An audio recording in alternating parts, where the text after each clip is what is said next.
Listo. Bueno, para empezar vamos a hablar primero pues de a grandes rasgos de la fisiología, después vamos a especificar unas cositas del dolor vascular, después vamos a hablar de dónde se origina el dolor en la enfermedad vascular, después de eso ya vamos a abordar más las partes clínicas, que es el diagnóstico, la evaluación del dolor y el manejo analgésico.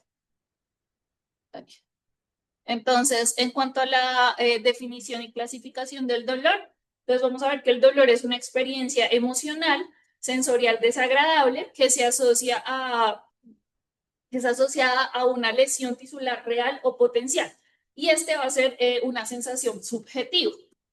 El dolor se puede clasificar de varias formas. Una de estas es por el tiempo de evolución, que puede ser agudo o crónico. Crónico, todo aquel dolor que vaya más allá de 3 meses, y agudo, pues menor de 3 meses. En cuanto al origen, vamos a tener tres: el nociceptivo, el neuropático y el inflamatorio. Dentro del neuropático, entonces vamos a ver que son todas las enfermedades que generen dolor por el daño del nervio como tal. Y en el nociceptivo, vamos a tener que está el somático y el visceral. El visceral es cuando tenemos un daño pues de una víscera, y el somático son todos los demás dolores que se originan por el daño tisular, que no es de un nervio. Y en el inflamatorio es más que todo las enfermedades autoinmunes. Y pues van a haber otras clasificaciones y pues otros tipos de dolor, como es el dolor nociplástico, pero pues en esta ocasión no lo vamos a mencionar. En cuanto a cómo se genera el dolor, vemos que son tres momentos, en donde lo primero que va a pasar es la traducción, luego la transmisión y por último la modulación. Entonces, en esta traducción, lo que va a pasar en la parte periférica es que cuando hay un daño tisular, no, vamos a estimular el nociceptor que está en la periferia, que sería la primera neurona. Va a desencadenar unos cambios químicos que van a terminar generando una despolarización de la célula, y eso es lo que vamos a conocer como transmisión. Entonces, esta primera neurona llega al asta posterior de la médula espinal, y ahí se va a transmitir ya al resto de la parte cortical. Y estas son las vías ascendentes, que son varias, pero pues por aras del tiempo no las vamos a mencionar todas. Y en cuanto a la modulación, es cuando ya hay toda esta integración en la parte cortical, van a haber unas vías descendentes que van a buscar controlar el dolor. Entonces, en esta imagen vamos a ver cómo acá vamos a tener la piel, que es pues donde se va a generar el daño tisular, y vamos a tener dos tipos de fibras neuronales: las A beta, las A delta y las fibras tipo C, que todas estas van a transmitir dolor. Entonces, ellas van a viajar hasta la asta dorsal, y ahí es donde se van a conectar con la segunda neurona, que es la que va a terminar llevando el resto de la información. Pero pues también van a haber otras células, que son las células de sostén, pero también pues se forma como una red en donde hay varios estímulos. Pero pues para grandes rasgos, solo tenemos que tener en cuenta la primera, la segunda neurona. Entonces, en cuanto al dolor vascular, vamos a ver que es un dolor que resulta de las alteraciones funcionales o estructurales de los vasos, bien sea arteriales o venosos, pues también de la microvasculatura, y puede involucrar diferentes mecanismos. Entre esos vamos a tener los isquémicos, los inflamatorios, también los neuropáticos y los mixtos. Entonces vamos a tener diferentes clasificaciones del dolor vascular. Vamos a tener el dolor isquémico, el dolor por vasoespasmo, el dolor venoso crónico y el isquémico con componente neuropático. Entonces, todos estos van a tener mecanismos distintos que ya ahorita los voy a mencionar, y por lo tanto van a tener una diferente presentación clínica y un diferente manejo analgésico. Entonces, para empezar de cómo están distribuidas las fibras en el vaso, entonces van a tener dos tipos de fibras: las simpáticas, que son eferentes, y las sensoriales, que son aferentes. Dentro de las simpáticas vamos a ver que estas van a controlar el tono vascular de las arteriolas, van a liberar noradrenalina, neuropéptido y ATP, y dentro de las sensoriales van a tener una doble función. También van a actuar sobre la nocicepción, pero además de eso también van a tener que ver con el control del tono, pero más hacia la vasodilatación, y van a liberar sustancia P, CGRP y óxido nítrico.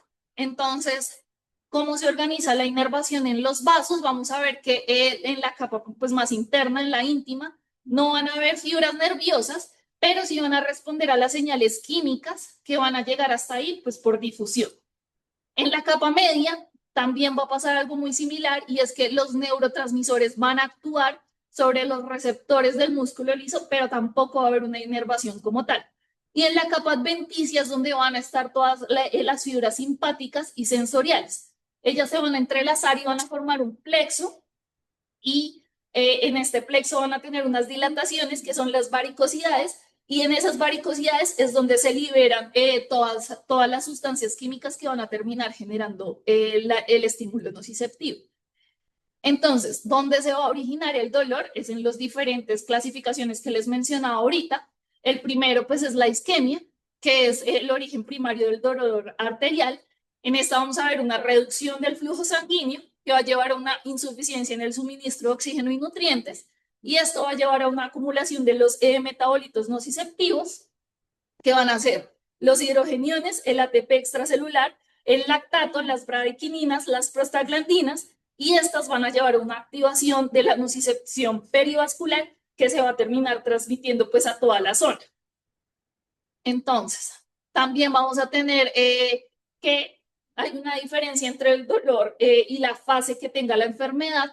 Entonces, cuando hay una claudicación intermitente, el dolor va a ser muscular, va a estar asociado a la actividad física y no hay un daño tisular permanente aún. Cuando ya tenemos un dolor isquémico en reposo, vamos a ver que el dolor es constante, va a aumentar con la elevación de la extremidad y ahí es cuando empezamos a ver que los opioides y las intervenciones quirúrgicas con finalidad analgésica y el intervencionismo analgésico van a tener mayor presencia. Y cuando ya hay una ulceración y gangrena, vamos a ver que es la fase terminal, necesita un abordaje multidisciplinario porque ya hay un gran daño tisular que va a tener diferentes mecanismos que originan el dolor. Entonces necesitamos pues un abordaje de diferentes especialidades. En cuanto al daño nervioso, vamos a ver que este es el componente neuropático del dolor y es que por esta misma isquemia se van a dañar los nervios que inervan a los vasos y ese daño de los nervios hace que haya un componente de hipoxia axonal que va a llevar a una degeneración waleriana. Entonces va a haber una desmielinización periférica que lleva a la percepción de dolor neuropático. Además, va a haber una inflamación neurogénica en donde hay una estimulación persistente por estos estímulos inflamatorios que van a perpetuar la hipersensibilidad, van a generar más vasodilatación y edema perineural que genera aún más dolor. Y este daño tisular que lleva una estimulación constante en la periferia va a generar que se transmitan muchas señales de dolor todo el tiempo y esto va a resultar en que a nivel central va a haber una sensibilización también, entonces también va a llevar a mayor componente de dolor neuropático. También vamos a ver pues, el dolor asociado al vasoespasmo, que son episodios irreversibles de vasoconstricción intensa que ocurren en respuesta al frío o al estrés emocional. Y vamos a tener dos mecanismos fisiopatológicos. Va a haber una disfunción simpática, una alteración en la autorregulación microvascular que va a llevar a las tres fases que vemos en el fenómeno de Raynaud. Y como son tres fases, también vamos a ver que hay tres dolores diferentes. Entonces, cuando los pacientes tienen el primer episodio de isquemia, en donde la piel se ve morada, usualmente el dolor es muy agudo. Pero cuando ya estamos en la tercera fase, que es cuando ya está rojo, pues la piel, entonces vamos a ver que los pacientes refieren un dolor que es un poquito más crónico y que lleva un poquito más de tiempo. Y ahora vamos a hablar de la etiología del dolor venoso. En cuanto a la etiología del dolor venoso, decimos que ya que las fibras aferentes que están en el cándilo de la raíz dorsal tienen ahí los receptores nociceptivos polimodales, vamos a ver que va a haber una estasis venosa. Esta estasis venosa nos va a generar una hipoxia y esta hipoxia nos va a generar que se activen los mediadores químicos. Estos mediadores nos hacen activar los marcadores inflamatorios que sensibilizan como tal y activan los nociceptores venosos y esto me genera el dolor que es de la insuficiencia venosa.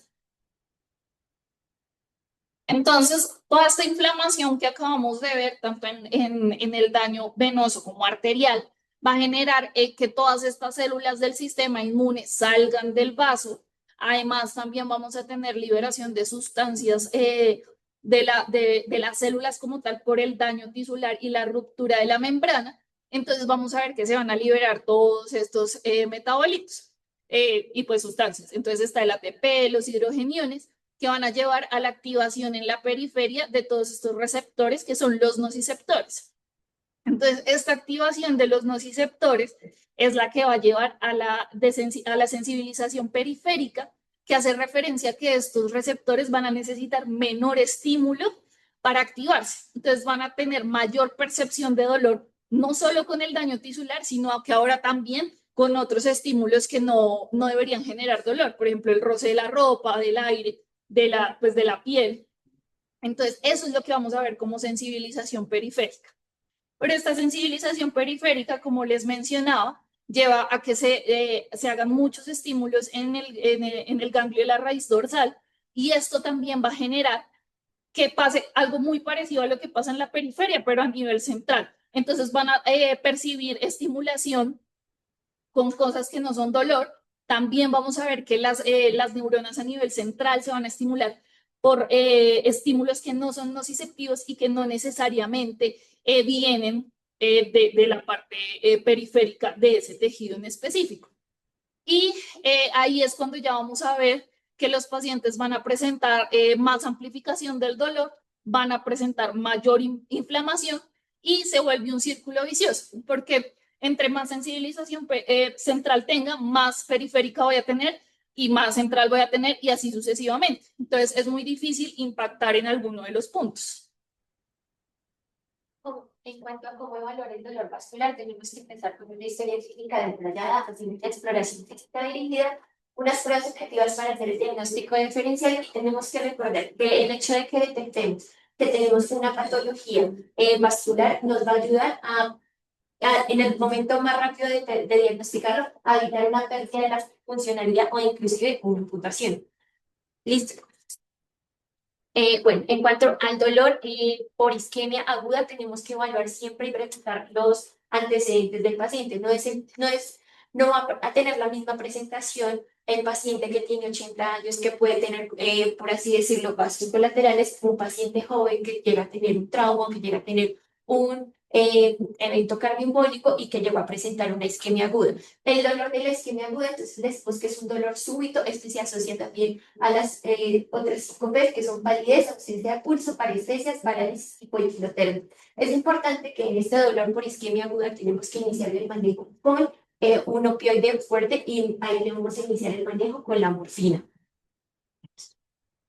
En cuanto al dolor por la enfermedad arterial periférica, igual que en el otro dolor, también tenemos que empezar a preguntar e indagar las otras comorbilidades que tenga el paciente, ya que hemos encontrado que pacientes que llegan a tener un infarto agudo al miocardio pueden llegar a tener de 30 a 40% más probabilidad de presentar una patología vascular periférica. Encontramos que el principal dolor para la enfermedad arterial periférica como tal es la claudicación. Como decíamos, es un dolor en la pantorrilla con el esfuerzo. Este dolor no resuelve con la actividad, pero sí resuelve dentro de los 10 minutos aproximadamente después de que el paciente descansa. Entonces es importante preguntarle al paciente que si este dolor le va a imposibilitar realizar sus actividades de la vida diaria, ya que ese sería un marcador para nosotros para definir un tratamiento. En ellos se inicia un abordaje médico primero para ayudarle a mejorar sus síntomas de la claudicación. Se le inicia como tal medios físicos, terapia de marcha forzada, y eso ya lo empezamos a evaluar a nivel de la claudicación, cuando ya es una claudicación con una distancia menor a 200 metros. Cuando ya tenemos una claudicación en reposo, ya se requiere un manejo quirúrgico, y cuando ya tenemos una úlcera o una laceración a nivel de las extremidades, estos pacientes ya requieren una intervención quirúrgica adicional, acompañado, asociado con las otras ayudas. Entonces encontramos que para la enfermedad arterial periférica se usa un medicamento que es el cilostazol. Este es un inhibidor reversible de la fosfodiesterasa 3, y este presenta una actividad antiagregante plaquetaria y vasodilatadora. Entonces es una revisión de 16 ensayos controlados o monitorizados, donde se estudiaron 3.972 adultos, donde evidenciaron que el uso del cilostazol iba a aumentar en 40 metros la distancia de marcha con respecto al grupo control. Es importante que el cilostazo tenemos que evaluarle al paciente las patologías concomitantes, ya que si el paciente tiene una fe reducida, es una contraindicación para uso del cilostazo. En cuanto al dolor de la patología venosa, este dolor se dice que está relacionado con el nivel de la clasificación de CA, ya que si tenemos una insuficiencia venosa, un CA1 no va a tener casi dolor, va a ser muy leve. En ellos tenemos que ver que si es una insuficiencia venosa CA6, en esto ya vamos a tener una lesión tisular, este dolor ya va a ser severo. En ellos encontramos que la diosmina más asperidina encontramos que ayudaba a cicatrizar la úlcera en un 30 a un 40% más rápido versus placebo. Y el mecanismo de acción de la diosmina es prolongar el efecto vasoconstrictor de la norepinefrina, aumentando el tono venoso. De esta forma ayuda al retorno venoso. Y pues los síntomas de la insuficiencia venosa son en un 70% pesadez, en un 50% dolor, en un 20% prurito y en otros calambres y edema.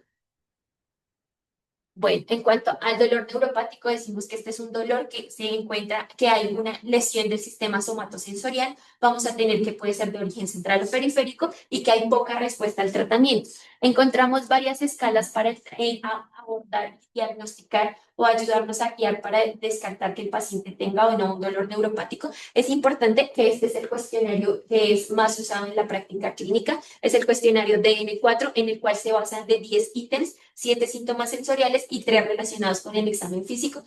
Los más importantes son los síntomas positivos, que son la quemazón, la sensación de frío, dolor y las descargas eléctricas. Con esta escala decimos que cuando tenemos mayor de 4 puntos estamos diciendo que tenemos un dolor neuropático. Esta escala tiene una sensibilidad del 83% y una especificidad del 90%. Encontramos esta otra escala, que es la escala de Lanz, que esta evalúa, es un cuestionario clínico que combina signos y síntomas físicos, pero en este también hay un abordaje físico y hay otro que es el Self-Report Lanz, pero ya son tan largos que no son muy usados en la práctica clínica. Y en la otra escala es la escala de Pain Detect, que son 9 preguntas que incluyen hasta algo importante que incluye la calidad, que cómo afecta la calidad de vida el dolor. En cuanto al manejo analgésico, entonces es importante tener en cuenta la escala analgésica del dolor de la OMS. Entonces, en el primer escalón tenemos los analgésicos no opioides, tenemos el paracetamol, el metimazol, el ibuprofeno, el diclofenaco, los AINES y ahí vamos a tener otros coadyuvantes. En el segundo escalón vamos a encontrar los opioides leves más otros, los coadyuvantes y otros no opioides. En esos opioides débiles encontramos que los más importantes son el tramadol y el tapentadol. Y en el tercer escalón encontramos que los opioides potentes son la morfina, la bupremorfina, la oxicodona, la hidromorfona, el fentanilo y los coadyuvantes. Entonces, entonces, en el primer escalón, entonces encontramos el mecanismo de acción de, como tal, los AINES, que es que vamos a encontrar una lesión, vamos a tener el ácido araquidónico, aquí van a llegar los AINES y unos van a actuar a nivel de la COX-1 y COX-2, inhibiéndolos. ¿Y esto qué nos va a generar? Vamos a tener unos efectos terapéuticos, que es lo que buscamos con los AINES, que es disminución del dolor, la fiebre y la inflamación. Pero tenemos que tener también en cuenta que vamos a tener unos efectos adversos, como es el daño de la mucosa gástrica. Este daño de la mucosa gástrica se va a presentar porque hay un aumento de la secreción del ácido, hay una disminución de la secreción del moco y hay una disminución de la secreción del carbonato.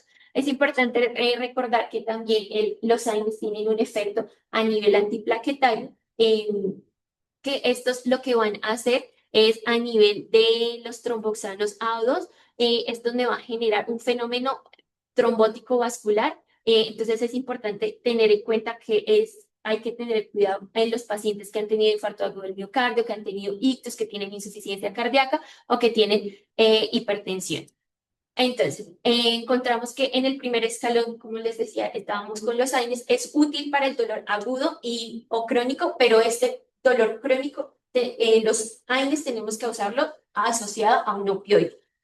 Dicen que lo ideal es formularlo más o menos de 3 a 4 días, ya más de 5 días es mejor no usarlo. Recordar la toxicidad, porque ¿qué más? Es ideal en pacientes que tengan celulitis, traumas leves, lumbalgias mecánicas, patologías leves que podamos tratar y que tengan como una resolución rápido.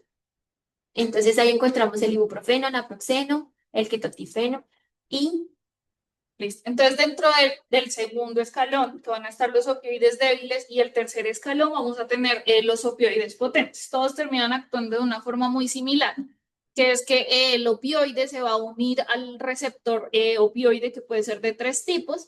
En este caso, pues estamos hablando del receptor mu. Cuando se une al receptor mu, lo que va a pasar es que se va a desencadenar una serie de segundos mensajeros que van a terminar cambiando las corrientes de sodio y potasio que entran a la célula y finalmente termina en una hiperpolarización celular.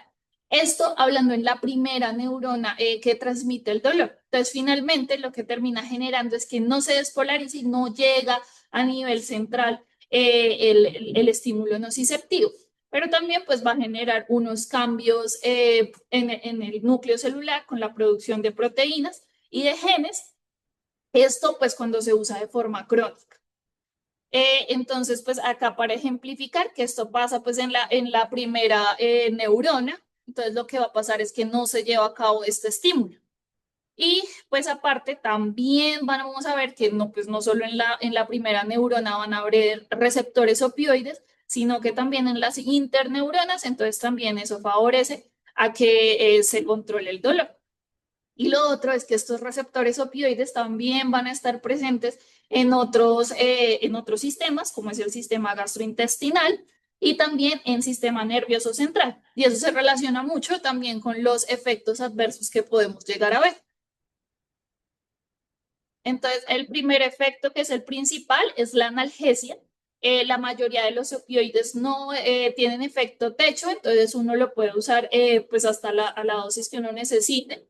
Eh, También vamos a tener que tiene unos síntomas psicomiméticos, que ahí vamos a tener la adicción, la tolerancia y la dependencia, que son tres entidades diferentes, y además vamos a tener alteraciones de las vías dopaminérgicas. En cuanto a los síntomas gastrointestinales, vamos a ver que contraen el esfínter de Oddi, aunque esto en realidad en los estudios no se ve mucho, pero sí es importante que genera mucha constipación. Entonces, usualmente de la mano del opioide se formula el laxante y el antiemético.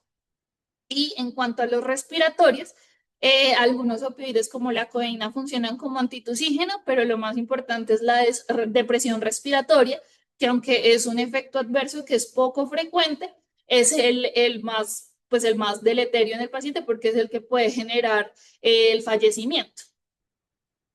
En cuanto a la clasificación de los opioides, vamos a tener que ellos se clasifican de acuerdo a la afinidad por el receptor mu.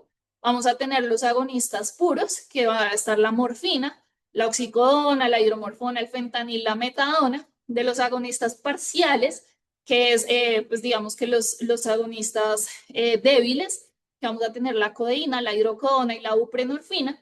Y unos con mecanismo dual, que son el tramadol y el tapentadol.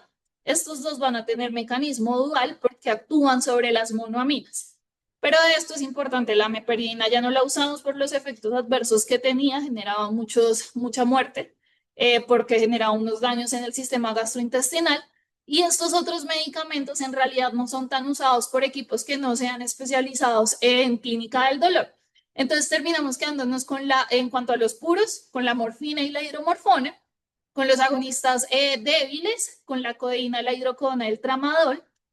El tapentadol es un opioide que es, digamos, particular, porque si bien es un agonista puro, va a tener un efecto sobre la recaptación de serotonina. Entonces, digamos que tiene un efecto ahí como parcial en el dolor neuropático, pero en realidad no tiene tan buena evidencia. En cuanto a los agonistas parciales o débiles, lo que vamos a ver es que la codeína se termina metabolizando a morfina y la hidrocodona se termina metabolizando a hidromorfona. Entonces, en realidad, los opioides débiles no son tan débiles porque en el sistema se vuelven agonistas potentes. Entonces, digamos que hay que tener mucho cuidado, especialmente cuando uno ve un paciente que tiene riesgo de uso inadecuado de opioides y pues no menospreciar la acción de estos opioides. Lo otro es que el tramadol también va a tener un efecto sobre las monoaminas, en este caso norepinefrina y serotonina, pero el problema es que genera muchos efectos adversos cardiovasculares. Entonces, en los pacientes que sean mayores de 50 años o que tengan mucha comorbilidad cardiovascular o que tengan polifarmacia, no es el medicamento ideal. Entonces, uno siempre tiene que aprender a usar alguno de los opioides, bien sea la morfina o la hidromorfona. La morfina la podemos usar en todos los pacientes. De hecho, es el medicamento ideal que ustedes deberían usar, sobre todo cuando tienen una isquemia crítica o cuando tienen un dolor severo. Pero si el paciente tiene daño renal o daño hepático, es mejor la hidromorfona, porque esta no va a tener ni metabolismo hepático ni renal. Y lo mismo pasa con la codeína y la hidrocodona. Si el paciente es sano, la codeína, si tiene daño renal o hepático, hidrocodona. El tramadol, la verdad yo recomiendo no usarlo. Es un medicamento que genera muchos efectos adversos y el tapentadol siempre cójanlo con pinzas. Porque cuando uno ve los estudios, dicen que tiene buena evidencia. Inicialmente era un medicamento que se pensaba que no generaba tolerancia ni adicción, pero pues en realidad sí. Y lo otro que vamos a ver es que en cuanto al manejo coadyuvante, también para reducir el requerimiento de opioides, vamos a ver la neuromodulación. Dentro de la neuromodulación son medicamentos que no están diseñados específicamente pues para el manejo del dolor, sino que son pues de otras áreas. Por ejemplo, los antidepresivos y los anticonvulsivantes. De estos, los que más vamos a usar son la duloxetina, la pregabalina y la gabapentina. ¿Cómo elegir el neuromodulador? Se basa más bien en saber cuáles son los efectos adversos o cuáles son las complicaciones que yo puedo tener. Entonces, digamos, de la pregabalina tiene mucha acción sobre los receptores de sodio y puede llevar a que se genere más edema. Entonces, cuando tenemos un paciente que tiene edema vasogénico, que tiene edema en la extremidad que le duele, la pregabalina no es el medicamento ideal. Lo mismo que si tiene falla cardíaca, no es el medicamento ideal. Entonces ahí nos iríamos con duloxetina o gabapentina. Esto, la forma de usarlo es según la tolerancia del paciente. Usualmente los pacientes ancianos no toleran tan bien la duloxetina y toleran un poco mejor la gabapentina. Pero también nos debemos asociar a qué otros síntomas está presentando el paciente. Por ejemplo, el dolor crónico se asocia mucho a depresión y ansiedad por los cambios que se llevan a nivel central. Entonces, debemos evaluar si de pronto lo que necesitamos iniciar es un antidepresivo, cuando el componente del dolor también está asociado a síntomas neuropsiquiátricos. Y lo mismo con la gabapentina, digamos, cuando los pacientes tienen alguna otra comorbilidad que genere convulsiones y ya el equipo de neurología está manejando con gabapentina, también nos podemos asociar a esa gabapentina. Lo que es importante es no usar un medicamento dos medicamentos del mismo grupo. Es decir, yo no le puedo poner a un paciente pregabalina y gabapentina, sino que le puedo poner pregabalina y duloxetina. ¿Y cómo asociar estos medicamentos? Lo ideal es iniciar con alguno de los tres que les acabo de mencionar a la dosis inicial, evaluar hasta dónde el paciente tolera y qué tanto le ha mejorado el dolor. Si el dolor le ha mejorado, me quedo solo con ese neuromodulador, pero si ya llegué a la dosis tope o a la dosis máxima tolerada, lo que tengo que llevar es a añadir un siguiente neuromodulador. Pero usualmente ya al final vamos a hablar de eso, y es que si ya el paciente está necesitando un segundo neuromodulador, de pronto lo que necesita en realidad es que lo valore un equipo especializado en medicina del dolor. También vamos a tener otras estrategias que generan desensibilización periférica, que es especialmente la lidocaína endovenosa. La lidocaína endovenosa va a tener unos efectos sobre los canales de sodio también. Va a permitir que el opioide tenga nuevamente efectos sobre estos receptores periféricos y tiene buena evidencia para el manejo del dolor neuropático, especialmente cuando es crónico. En estos dos estudios, ellos evaluaron pues cuál era la mejoría del dolor, específicamente crónico neuropático derivado de vascular. Se ve que los pacientes presentan hasta un 60% de mejoría del dolor después de las infusiones. Hay varios esquemas que pueden ser cortos o de más días dependiendo, pero terminan mejorando el dolor más o menos por 3 a 6 meses. Y también vamos a tener el manejo intervencionista, que consiste en bloqueos simpáticos, especialmente en pacientes que tengan dolor vascular de los miembros inferiores, que se hace pues el bloqueo simpático lumbar. Y ahí pues hay varios estudios, pero en este evaluaron pues como 85 pacientes, y lo que ellos encuentran es que de esos 85 pacientes se evaluaron al mes 1, al mes 3, al mes 2 y al mes 3, y se encontraron que en la mayoría de los pacientes presentaban mejoría del dolor en 4 puntos. Y esta mejoría del dolor se sostuvo por los 3 meses, que si bien uno puede considerar que 4 puntos en la escala visual análoga no es mucho, en un paciente que vive con dolor de 8, pasarlo a un dolor de 4 es muy importante. Pero este tipo de manejo intervencionista va a estar más enfocado en los pacientes que no tienen indicación de manejo vascular de la enfermedad de base o que tienen un dolor severo o moderado. Entonces, para resumir, así como al principio se mencionaba la escalera analgésica, ahorita se está hablando un poco más desde el ascensor analgésico. En este ascensor analgésico es muy importante la analgesia multimodal, en donde debemos evaluar la importancia de los bloqueos simpáticos o si el paciente se beneficia de esto. Si se puede manejar la enfermedad de base, ahí sí el equipo de cirugía vascular es el que va a tener y marcar la parada, pero sí debemos evaluar cuáles son los tipos de dolores que está presentando mi paciente. Que si el paciente presenta un dolor neuropático y yo le doy manejo para un dolor somático, pues no va a funcionar. Usualmente, los pacientes con patología vascular van a presentar los 3 tipos de dolores. Entonces, yo debo iniciar un fármaco no opioide, como mencionaba Caro, puede ser AINE, acetaminofén.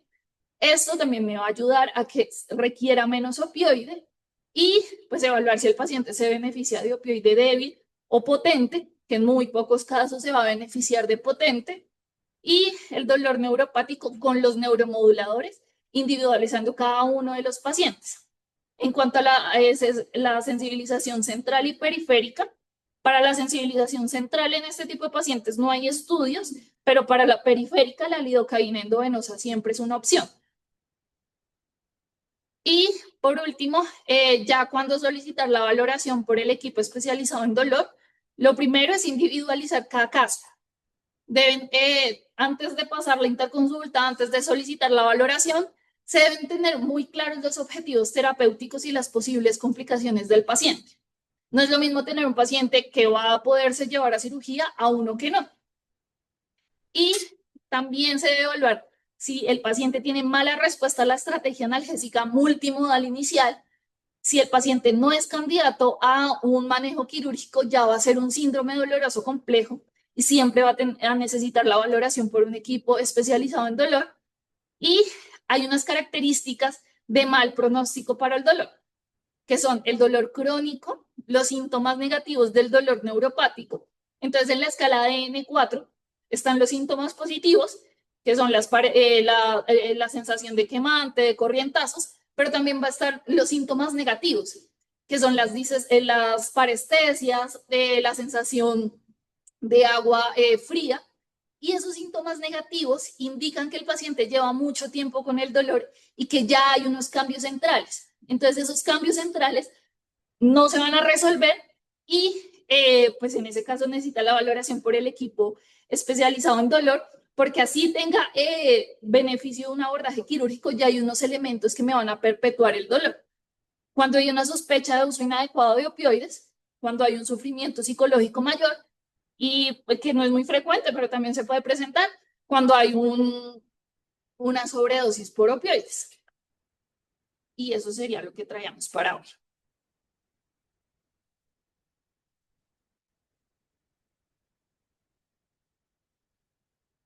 No sé si hay preguntas.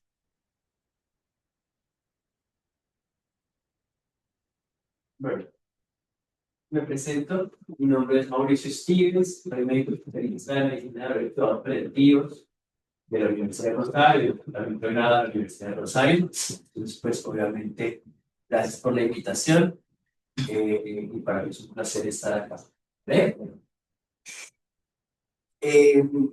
Dolor vascular es un tema supremamente interesante, supremamente retador y tiene muchos aristas a tener en cuenta.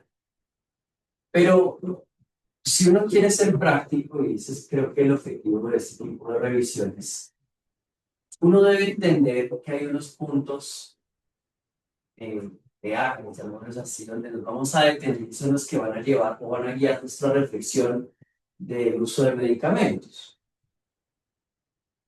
Y parto con una premisa y es, por allá en el 2007 al 2015, el Instituto Nacional de Salud de Estados Unidos hizo un estudio y se llevó una sorpresa gigante al entender que el paciente con enfermedad vascular periférica, para este estudio, era el grupo de población con mayor tasa de uso inadecuado de opioides de todas las patologías para este país. Y es un llamado muy importante porque nos hace entender que si bien el opioide es un amigo, tiene un espacio. Y tiene un espacio muy bien delimitado y ese es el ejercicio para eso.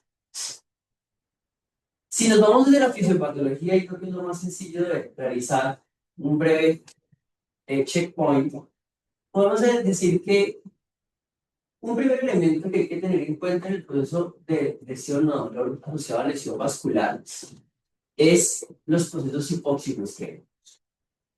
Entendiendo el proceso hipóxico-isquémico como su condición de privación de oxígeno y daño tisular residual, como el proceso de inflamación.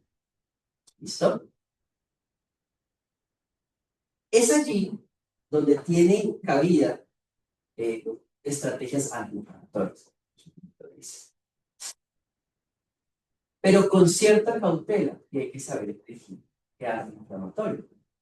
Pues aquí tenemos una buena base de estudios que nos dicen que, por ejemplo, medicamentos COX-2 o COX-1 selectivos por más de cierto tiempo, unos 10, 15 días, aumentan la probabilidad de muerte súbita. Entonces ya empezamos a decir, listo, el paciente que llega con un dolor, con su enfermedad hipóxico-isquémica activa, su enfermedad vascular, cualquiera que esta sea, y yo le quiero dejar un alivio, listo, lo voy a dejar, pero por poco tiempo, y seguramente un costo. Pero adicionalmente van ocurriendo una serie de daños, como mencionaban al principio en la fisiopatología, que no solamente están ocurriendo en el vaso, sino en la base del bolo. Y allí es donde se está generando una activación de todo un sistema dependiente de serotonina y noradrenalina. Entonces empieza a tener cabida si el paciente, siempre y cuando cumpla criterios para considerar un dolor neuropático, es decir, un dolor establecido, como semanas, con unas características positivas o negativas, como se establecieron en las gráficas, podemos pensar en un neuromodulador tipo, tipo inhibidor de recaptación de serotonina y inflamación. Y ese es el espacio para estos medicamentos. Si yo, por el contrario, siento que este proceso, o bueno, a la análisis del paciente, siento que este proceso lleva más tiempo y que ya estoy afectando en unas fibras nerviosas en lo que son esos espacios ya dependientes de canales de calcio y canales de sobrevoltaje dependientes. Entonces nos va a seguir más un gabapentinol.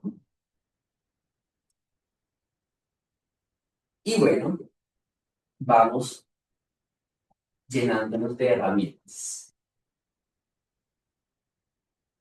Pero puede haber ya daños más prolongados en el tiempo que están generando ya los procesos que se mencionaban de sensibilización periférica. Los efectos prácticos es generar más potenciales de acción, la facilidad de generar los potenciales de acción. Y con ello sí requeriríamos de alguna estrategia más avanzada. Tipo lidocaína, pero la lidocaína empieza a tener varios elementos, elementos a considerar. Y es que no solamente la estamos colocando para disminuir esa velocidad de los potenciales de acción en nuestra generación de clústeres, sino que entendiendo que la lidocaína también tiene unos mecanismos para manejo de la neuroinflamación, va a tener otro espacio en el proceso agudo como en el proceso crónico agudo. Y hasta aquí no he mencionado los opioides, pero llega el punto del opioide. Y el opioide, para palabras más, palabras menos, lo vamos a dejar para el contexto por corto tiempo. E idealmente opioides agonistas puros. o una burbujita aparte, opioides con efecto antihiperalgésico. Y eso ya se puede ver en otro contexto, de el tema sobre la mesa. Pero el opioide tiene una ventana y es un espacio agudo, tiempo limitado, y por dos razones. La primera, claramente, el riesgo de dependencia, pero la segunda es que recuerden que el opioide por un tiempo superior a más o menos 2 meses empieza a generar unos cambios sobre la precarga y eso a su vez va a repercutir en la presión vascular periférica, que pueden generar procesos hipóxicos más sostenidos en el tiempo y empeorar la condición de base. Hay una condición donde el opioide es imperativo y es de las pocas urgencias que a uno como médico de lo hacen correr. No es una condición quirúrgica vascular, no es como que me expuso, pero es el espacio para mencionarlo, y es la anemia de células falciformes. Porque yo de manera diligente debo solucionar la vasoconstricción, y esa vasoconstricción está mediada por nocicepción también. Y debo ser abierto y amplio en el opioide, pues controlando el dolor, con mucha respuesta simpática, y por ende tengo mejoría y disminución del todo el daño tisular generado en esta condición. Hay un ejercicio que debe ser transversal y es algo que era lo que la doctora Risper planteaba al final, y es el intervencionismo. Y este sí es un espacio que compete al cirujano vascular, médico especializado en cirugía. Y lo compete porque hay muchas estrategias que le van a hacer tejer puentes con el equipo de anestesiología y con el equipo de clínica de radiografía informada, ofreciendo la posibilidad de manejos, ya sea con bloqueos periféricos, todo lo que es ese espacio de anestesia periférica, o bloqueos simpáticos. El bloqueo simpático, si ustedes se pueden a revisar en su literatura antes del 2016, va a tener una baja recomendación para el vascular. Si se revisa después del 2016, van a tener una mejoría en esa recomendación. Y esto es por la facilidad de las técnicas que le hacen, pues, de operador dependiente. Y teniendo en cuenta que a partir del 2016 se hace una difusión más amplia de manejos guiados por fluoroscopias y resonancias en vivo, tenemos una mejor respuesta. Entonces, el dolor, el bloqueo simpático se suma a eso. Y usted dice, no, ya mi paciente ya lo tengo, pero está con muchos episodios agudos, lo manejo con su aire, con su lidocaína para su inflamación, opioide ocasionalmente, le tengo un neuromodulador sostenido en el tiempo, y ya el equipo de dolor le hizo un bloqueo. ¿Qué más hago? A ver si existiendo más. Seguimos sacando de la manga cartas los antagonómicos. Y nos vamos a neuroestimuladores. Entonces viene otro nuevo escalón. Si bien los AINES, opioides, neuromoduladores y los manejos intervencionistas son transversales, el neuroestimulador no. Y en ese sí tenemos que dejar a un grupo experto, ¿no?, que va a tener unos criterios de elección. También debemos tener en cuenta la patología. Está ocurriendo por un fenómeno de vasoespasmo, está ocurriendo por una condición tromboembólica, o está ocurriendo por una condición autoinmune. Y también en esa reflexión tendremos algunos cambios ya pequeños teniendo como generalidad esto que hemos mencionado, ya para el manejo terapéutico. ¿Alguna pregunta de momento? Doc, hay una pregunta en el chat que es sobre nefopam durante el transoperatorio. Listo. Es una muy buena pregunta. Doctora Ruiz, ¿qué es el Nefopam? No, no me acuerdo. El mecanismo de acción. ¿Alguno de ustedes había escuchado ese medicamento? ¿Les suena? ¿De la doctora le sonó? ¿Qué le sonó? No, no, pues no nosotros, sino medicina del dolor en piso lo ha puesto. ¿Cuándo lo ha visto poner? ¿O no te trae un caso a la cabeza? No, simplemente los escuchaste. Con los pacientes que ya han tenido problema a nivel de sentido general. Sí, perfecto. Cuando los pacientes se le terminan tallando los colgados y tienden a tener un muy difícil control del dolor, les dejan el Nefopam. Es como los casos que lo he visto asociado. Pero ya. Bueno, Nefopam, si bien somos puristas y nos vamos a los estudios que tienen evidencia para su formulación, son patología quirúrgica abdominopélvica. Tiene una razón de ser, y es porque Nefopam es un inhibidor de la captación de serotonina, noradrenalina y dopamina, con un efecto bajo agonista alfa-2.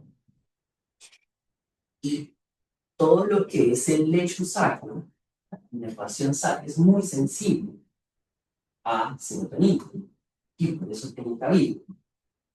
Luego, entonces, la reflexión es, si yo voy a estar en una intervención quirúrgica con componente vascular abdominopélvico, tengo un sustento, ¿sí?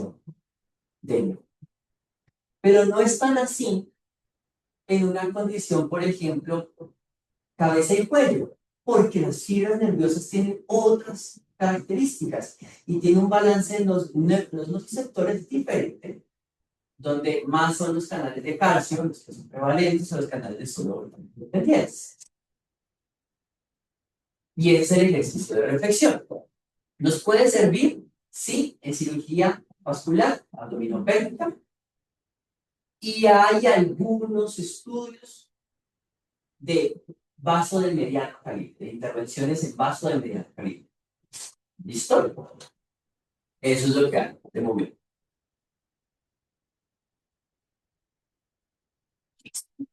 También más preguntas. No sé si alguien más.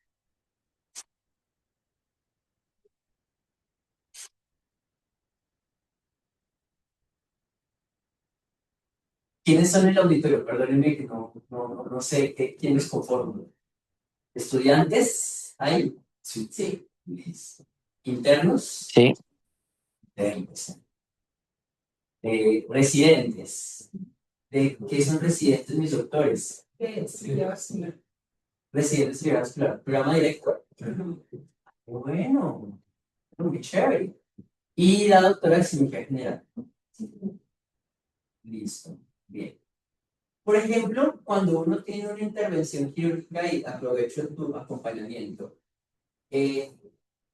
uno de los dolores vasculares que más retrasa, y de hecho que dicen las 10 que más retrasa el tiempo de egreso, es cuando al cirujano vascular se le ocurrió hacer una embolización de arterias uterinas, o al cirujano oncólogo si tiene la formación en los procesos oncológicos, pero también los procesos crónicos.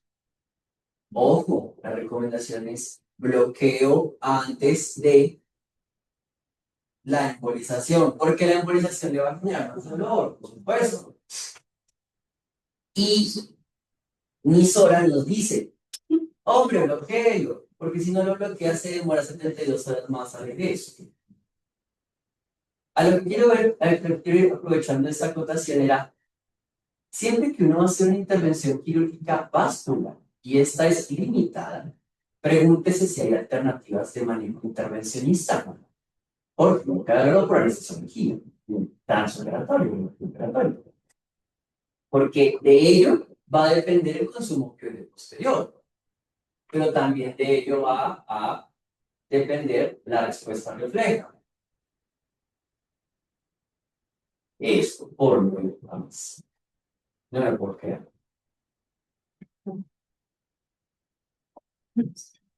Pues gracias, doctor, es muy buena la charla. Gracias, doctor. Bueno, complementar y también darnos un poco más de información. Sí, por habernos acompañado desde otra perspectiva. Muchísimas gracias por pues, si no hay más preguntas en el chat y si no tengo otras preguntas acá, entonces pues daremos un poco finalizar. Muchísimas gracias a todos.